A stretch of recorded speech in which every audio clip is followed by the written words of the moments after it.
Assalamualaikum warahmatullahi wabarakatuh. Alhamdulillah.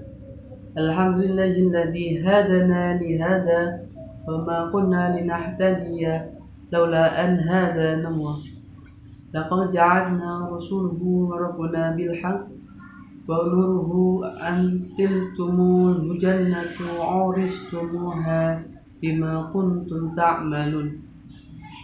أشهد أن لا إله إلا الله وحده لا شريك له وأشهد أن محمدا عبده ورسوله لا نبي بعده رضيت بالله ربا وبالإسلام دينا وبمحمد نبيا ورسولا ربي زدني علما وارزقني فهما آمين آمين يا رب العالمين. Teman-teman yang dirahmati Allah Subhanahu wa Ta'ala, pada kali ini saya akan membahas tentang perjuangan Nabi Muhammad SAW dalam periode Mekah dan Madinah.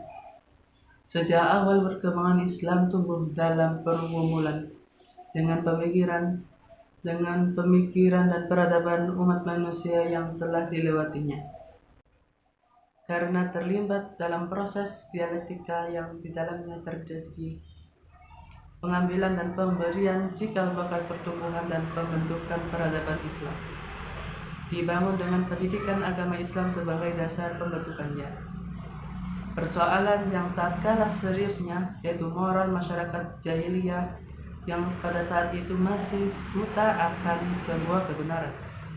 Melihat realitas peradaban Islam sebelumnya sudah mengenal kehidupan politik, sosial, ekonomi, bahasa, serta seni. Akan tetapi semua itu masih sangat sederhana dan sangat ironis. Namun setelah Islam datang, ia merupakan rahmatan lil alamin, dan akhirnya kehidupan umat pun makin terarah. Melihat sejarah Islam di kota Mekah, yang pada mulanya Nabi SAW mulai mengajak manusia untuk menyembah Allah semata,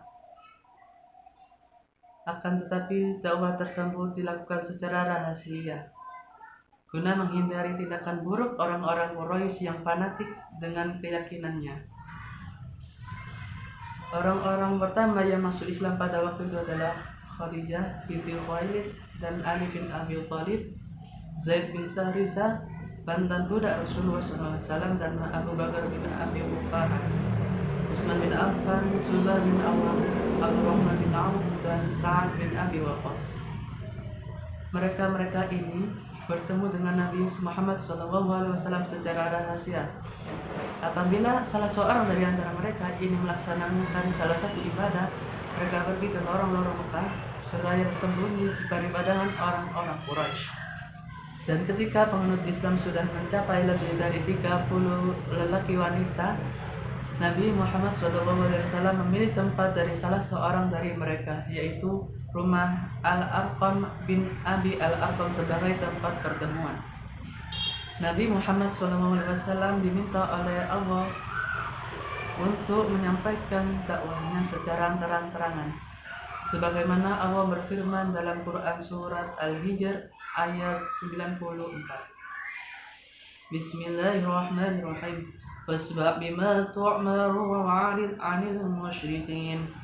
Ya, maka sampaikanlah Muhammad secara terang-terangan segala apa yang diperintahkan kepadamu, dan berpalinglah dari orang yang musyrik. Dakwah Nabi SAW secara terang-terangan ini mendapat tantangan dan ditolak oleh bangsa Quraisy dengan alasan bahwa mereka tidak dapat meninggalkan agama yang telah diwariskan oleh nenek moyangnya, dan tradisi tersebut sudah berakar dalam diri mereka. Rasulullah pun sedikit memberi reaksi pada mereka apa perlunya membebaskan pikiran dari belenggu taklid. Selanjutnya Nabi SAW menjelaskan bahwa Tuhan yang mereka sembah itu tidak dapat memberikan faedah atau bahaya sama sekali. Hijrah pertama dalam Islam. yaitu ketika Nabi SAW melihat keganasan kaum musyrik kian menambah keras, sedangkan beliau tidak dapat memberikan perlindungan kepada kaum muslimin. Maka beliau berkata kepada mereka, alangkah baiknya jika kamu dapat berhijrah ke negeri Habasyah, karena di sana terdapat seorang raja yang adil sekali. Di bawah kekuasaannya tidak seorang pun boleh dianiaya. Karena itu, pergilah kamu ke sana sampai Allah memberi jalan keluar kepada kita. Karena negeri itu adalah negeri yang cocok bagi kami. Maka berangkatlah kaum muslimin dan ke negeri Habasyah demi menghindari fitnah. Hijrah ini merupakan hijrah pertama dalam Islam. Di antaranya kaum muhajirin yang terkenal yaitu Utsman bin Affan beserta istrinya, Ruqayyah binti Rasulullah SAW, Abu Huzaifah beserta istrinya, Zubair bin Awam, Mus'ab bin Umair dan Abdurrahman bin Auf. Pada akhirnya para sahabat Rasulullah SAW sebanyak 80 lebih berkumpul di Habasyah. Hijrah Rasulullah SAW ke Taif. Setelah merasakan berbagai siksaan dan penderitaan yang dilancarkan oleh kaum Quraisy, Rasulullah SAW berangkat ke Taif mencari perlindungan dan dukungan dari Bani Saqif dan berharap agar mereka dapat menerima ajaran yang dibawakan. Dan setibanya di Taif, beliau menuju ke tempat para pemuka ke Bani Saqif sebagai orang-orang yang berkuasa di bagian tersebut. Beliau berbicara tentang Islam dan mengajak mereka untuk beriman kepada Allah. Akan tetapi ajakan beliau ditolak mentah-mentah dan dijawab secara kasar. Kemudian Rasulullah SAW pamit dan meninggalkan mereka seraya mengharap supaya mereka tidak memberikan berita kedatangan Nabi ke kaum Quraisy. Akan tetapi mereka menolaknya. Justru mereka mengerahkan penjahat dan para budak-budak untuk mencerca dan melemparinya dengan batu, sehingga mengakibatkan cedera pada kedua kaki Rasulullah SAW. Zaid bin Haris berusaha melindungi Nabi dari serangan, akan tetapi beliau kewalahan dan akhirnya dia sendiri mengalami cedera pada kepalanya. Nabi SAW bertemu dengan sekelompok orang dari kabilah Khosraj yang sudah dibukakan hatinya oleh Allah Subhanahu wa Ta'ala untuk menerima kebaikan. Rasulullah SAW bertanya kepada mereka, kalian siapa? Mereka menjawab, kami orang-orang dari kabilah Khosraj. Dan beliau bertanya lagi, dan apakah dari orang-orang yang bersahabat dengan Yahudi? Ya, benar. Rasulullah SAW bertanya, apakah kalian bersedia duduk bersama kami untuk bercakap-cakap? Mereka menjawab, baik. Dan kemudian mereka duduk bersama Nabi SAW. Rasulullah SAW mengajak mereka untuk beriman kepada Allah dan mengamalkan Islam kepada mereka. Dan kemudian mereka menerima Islam sebagai ajarannya. Setelah pembaiatan tersebut, pada tahun berikutnya 12 orang laki-laki dari Ansor datang pada musim haji menemui Rasulullah SAW. Kemudian mereka berbaiat kepada Rasulullah SAW. Setelah pembaiatan, para utusan kaum Ansor itu pulang ke Madinah.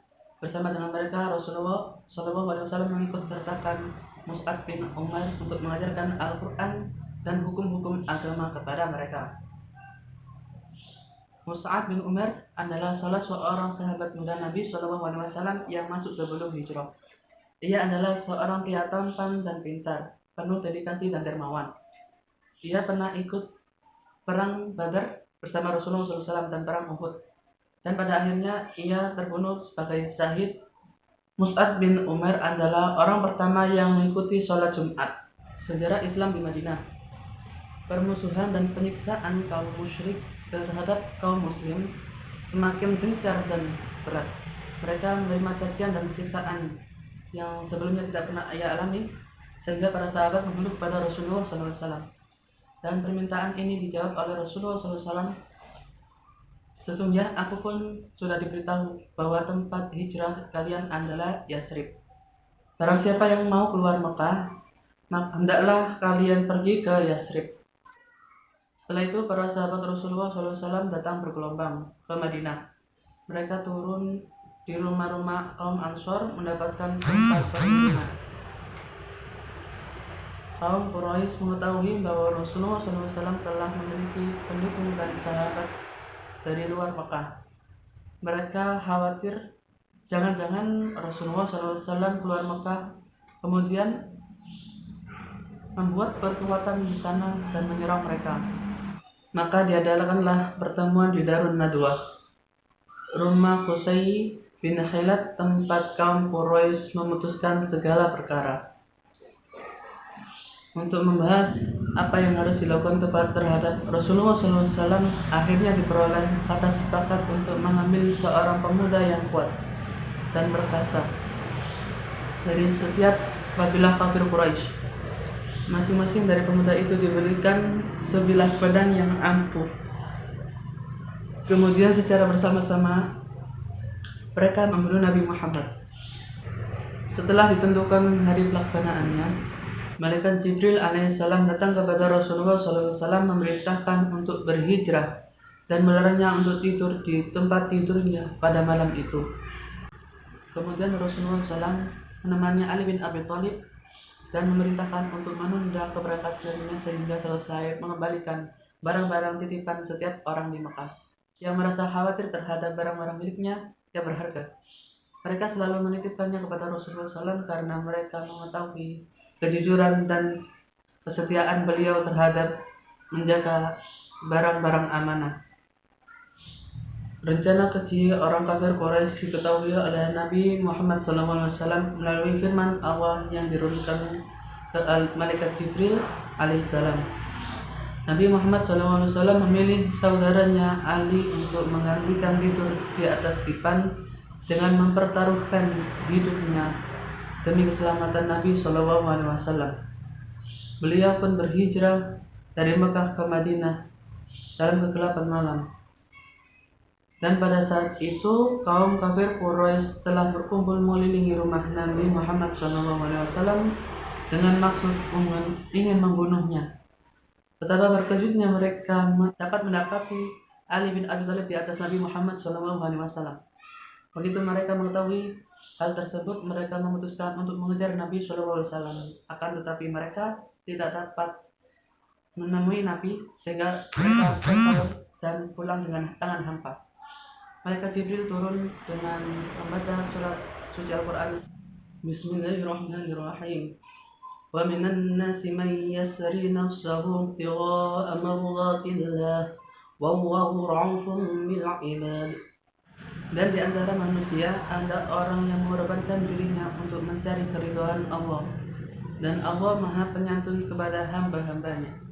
Maksud ayat tersebut adalah seseorang yang berani mengorbankan dirinya untuk menyenangkan Allah yang Maha Mulia.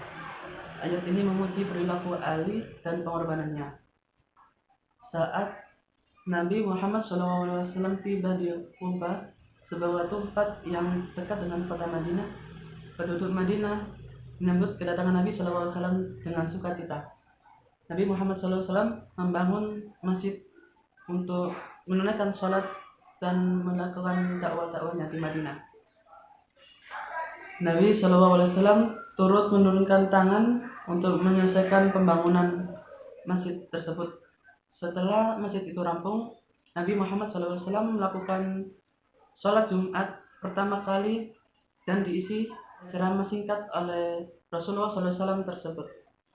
Menantikan kedatangan Ali dan perempuan-perempuan Bani Hashim untuk masuk ke kota Madinah secara bersamaan. Piagam Madinah juga mengatur kebebasan berpendapat, perlindungan hak-hak sipil dan hak hidup, memperkenalkan ide nasionalisme bernegara yang luas. Prinsip Piagam Madinah menjamin kebersamaan hak dan kewajiban setiap individu tanpa membedakan ras, bahasa, atau kepercayaan. Piagam Madinah terlahir atas kondisi masyarakat Madinah yang heterogen, baik kondisi keagamaan, politik, ekonomi, dan suku bangsa. Semua kondisi nasional tersebut sangat rentan timbul perpecahan di antara mereka. Untuk itulah piagam Madinah lahir dalam berusaha untuk memisahkan konflik di antara mereka. Sekian dari saya. Semoga materi yang saya bawakan bermanfaat bagi teman-teman sekalian. Ihdinas syiratal mustaqim. Assalamualaikum warahmatullahi wabarakatuh.